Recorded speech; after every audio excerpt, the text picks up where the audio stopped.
Hi, my name is Stuart Lynch, and this is the 12th of 15 videos in the Mobile Weather App series. A link to the app website is in the description below, as well as links to the other 14 videos in this series. In this video, we'll be adding a loading view while the API request is being made, and we'll present any possible errors to the user instead of printing to the console. Make sure you subscribe to my channel and ring the bell to get notifications when new videos in this series and others are released.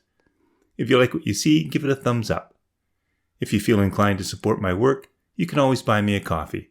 I'll leave a link in the description below. No pressure though. Right now in the forecast list view model, there's a function that gets the weather forecast. And the function prints an error if there's a problem with the CL geodecoder or if there is a failure resulting from the API service's getJSON function. It prints to the console, and this is helpful if you're a developer, but once your app gets released, your users will get no feedback whatsoever. What we're going to do in this video is provide a way to display any errors directly to the users. Now, the errors that our code generates might not make sense to the user, but at least it will provide them with a specific error that they can relate back to you.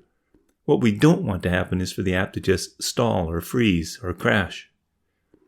What I want to do is present the error to the user over top of whatever screen they're viewing. And the other thing I want to do is to present an activity spinner over the top of the view whenever our app is fetching data or updating the forecast. I want to give the user some idea that our app is actually working behind the scenes. Let me show you what I mean. If the Weather App API has changed hosts, it can no longer be found and we won't get our forecast. For example, in Forecast List View Model, let's change one letter in our API's URL and run in the simulator. When I try to get data, I get this error. Server with the specified host name could not be found. This is a localized error generated by line 21 in our API service class Singleton. Let me fix that error and I'll try another type. I'm going to turn off Wi-Fi and run again. I get this error printed. The operation couldn't be completed with some KCL error domain error 2.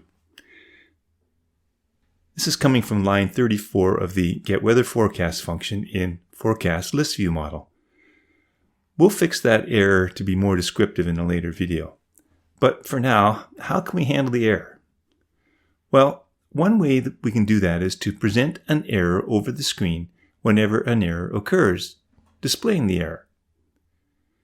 The text in the error will be text that has, up until now, been printed to the console. Now, an alert has two forms. One that represents a view based on a binding to a Boolean property,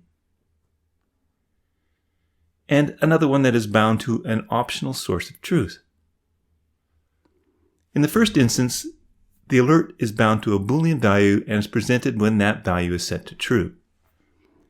In the second version, the alert is bound to an optional object that when it's set to a non-nil value, the alert is presented. One thing to note here is that that item has to be an object that is identifiable. Now, the beauty of this version is that the item is the argument of a closure that we can use to present the content of our alert. And this is what we want because our error message will be different every time.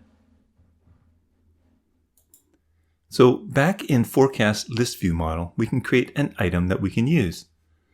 And I can create this right inside the Forecast List View Model class.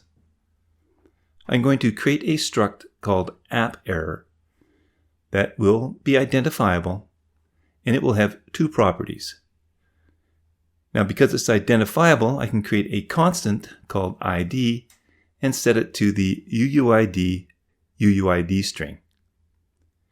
And the other property will just be error string, which will be a string. Now, we'll have to create an optional property here so that it can be observable. I will set mine to be AppError as an optional app error and set it initially to nil so no alert will be presented. So when do we want to present this alert? And with what message content? Well, whenever there's an error that we've identified.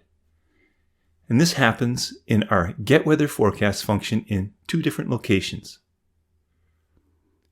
First, here in the CL geodecoder function. So if it's here, we can assign that optional app error, which needs to have self because we are in a closure, to an instance of app error where the error string is the error's localized description. And the second location is when our fetch fails and we get that error string back. It has already been localized, so we can then just do this. Great. Now, back in Content View, after the navigation title, we can add an alert modifier using the item constructor that will be bound to our forecast list view model's app error. In the closure, we can replace this with the app alert, which is that item that was constructed when the error was created. And we can then use this information to create an alert. So for the title, we can use text, just error. And for the message, I'll use text, but a multi-line string. On the first line, I can use string interpolation and present the app alert error string.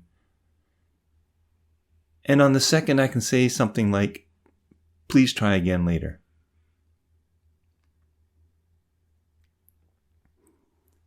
Let me turn off my wireless now and restart the app. The error appears. Clicking on OK dismisses the alert and sets the app error back to nil. If I try to do another search while wireless is off, I get another error.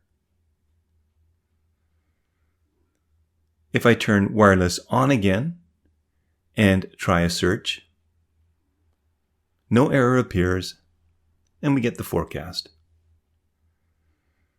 Now, did you notice that when you tapped on the search button, it took some time for the list to be presented? It'll be slower on a slower network. What I want to do is present a loading spinner to our users while this is happening. We know when it's fetching data, so we can simply toggle a Boolean on during that process and off again when it's done. So back in Forecast List View Model, I'll create a new publish property called isLoading. And I'll set it initially to true so that we can do our UI design. So back in Content View, what I can do is present a view over top of our list view that disables the entire view and shows a spinner with some text like fetching weather. So what we do is we enclose the entire navigation view in a Z-stack, and then as the second item of the Z-stack, present another view only if isLoading is true. As I said, I want to cover the entire view so that it disables it, and I'll do that with a white color, and I'll set the opacity to 0.3, and I'll ignore all safe areas so that it extends out to the edges of our screen.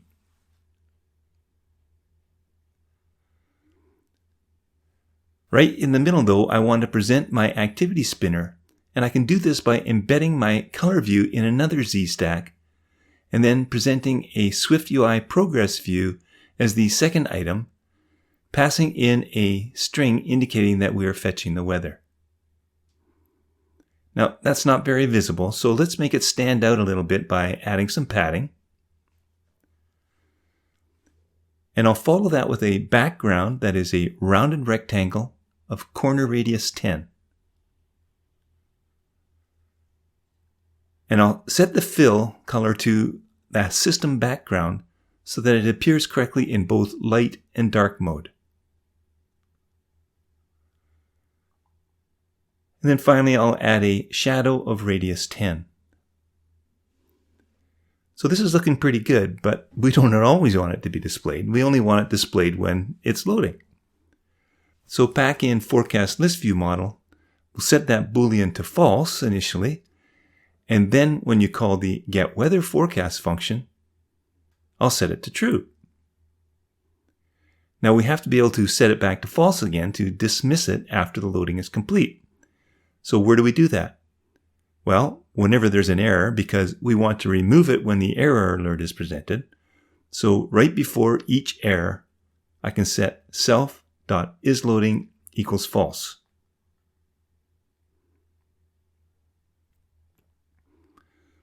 And I also want to dismiss it once we've successfully loaded the data.